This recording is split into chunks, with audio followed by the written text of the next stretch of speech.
মাদক কারবারি চোরা কারবারি তো বলা এখানে তো বলতেই হয়।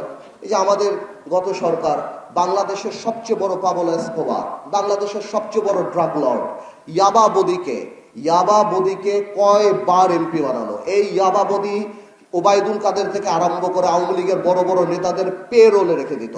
এবং এই ইয়াবাবদি নিয়ে যখন এত ইনভেস্টিগেশন হলো সরকারের যে ইয়াবাবদিকে বাদ দিতে হবে, ইয়াবাবদিকে বাদ দেওয়া হলো, কিন্তু সে যাতে আরো ভালোভাবে ব্যবসা করতে পারে এই জন্য তার বউরে নমিনেশন দিয়ে দেওয়া হলো। বলেন এটা কোনো কথা? আমি বলি না, আমাদের সংবিধান সময় উপযোগী না, রেলিভেন্স না।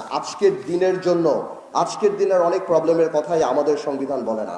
এর মধ্যে সবচেয়ে বড় প্রবলেমটা হলো মাদক নিয়ে কথা বলা। আমাদের সংবিধানের অনুচ্ছেদ 18, 21 আওতায় মাদক নিয়ন্ত্রণ আছে, কিন্তু দ্যাট ইজ নট ইনাফ। আমরা জানি মাদক একটা মহামারী।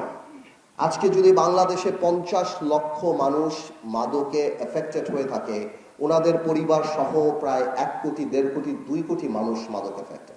It's like cancer. যেই বাড়িতে একটা মাদকাসক্ত ছেলে আছে, তার বাবা মা আত্মীয় স্বজন সবাই 24 ঘন্টা তারা থাকে। আমি মনে করি মাদকটাকে একটা national trauma, national emergency declare করে দিয়ে আমার মনে হয় সংবিধানে এই ব্যাপারে আরো জোরালো কথা থাকা উচিত। মাদক আসক্ত না হওয়াটা, মাদক থেকে মুক্তি পাওয়াটা, মাদকে এডুকেশন করাটা, এই জিনিসটা মৌলিক অধিকারের মধ্যে দিয়ে দেওয়া উচিত। Every school must have this rehabilitation কর্নারের জন্য জায়গা, যেখানে স্কুলে যে বিভিন্ন এনজিও বা সরকার থেকে যে মাদকের ব্যাপারে এডুকেটেড করানো হবে। এটা লজ্জার ব্যাপার না। এই ধরনের মাদক যদি থাকে, এর বিরুদ্ধে যদি আমরা জিহাদ ঘোষণা না করি, যুদ্ধ ঘোষণা না করি, এবং মাদক কারবারি চোরা কারবারি তো বলা এখানে তো বলতেই হয়। এই যে আমাদের গত সরকার বাংলাদেশের সবচেয়ে বড় পাবলো এসকোবার, বাংলাদেশের সবচেয়ে বড় ড্রাগ লর্ড ইয়াবাবদিকে কয়বার এমপি বানানো। এই ইয়াবাবদি ওবায়দুল কাদের থেকে আরম্ভ করে আওয়ামী লীগের বড় বড় নেতাদের পে রোলে রেখে দিত। এবং এই ইয়াবাবদি নিয়ে যখন এত ইনভেস্টিগেশন হলো সরকারের যে ইয়াবাবদিকে বাদ দিতে হবে, ইয়াবাবদিকে বাদ দেওয়া হলো, কিন্তু সে যাতে আরো ভালোভাবে ব্যবসা করতে পারে এই জন্য তার বউরে নমিনেশন দিয়ে দেওয়া হলো। বলেন এটা কোনো কথা?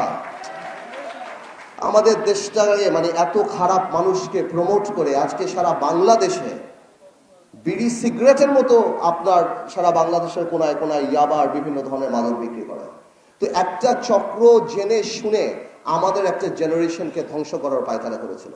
আমি মনে করি আজকের সংবিধান আজকের মতো হতে হলে, আজকের মানুষের কথা বলতে হলে, আজকের প্রবলেমের কথা, আজকের দুর্দশার কথা বলতে হলে আমি মনে করি মাদক নিয়ে আমাদের সংবিধানে ভালোভাবে থাকতে হবে।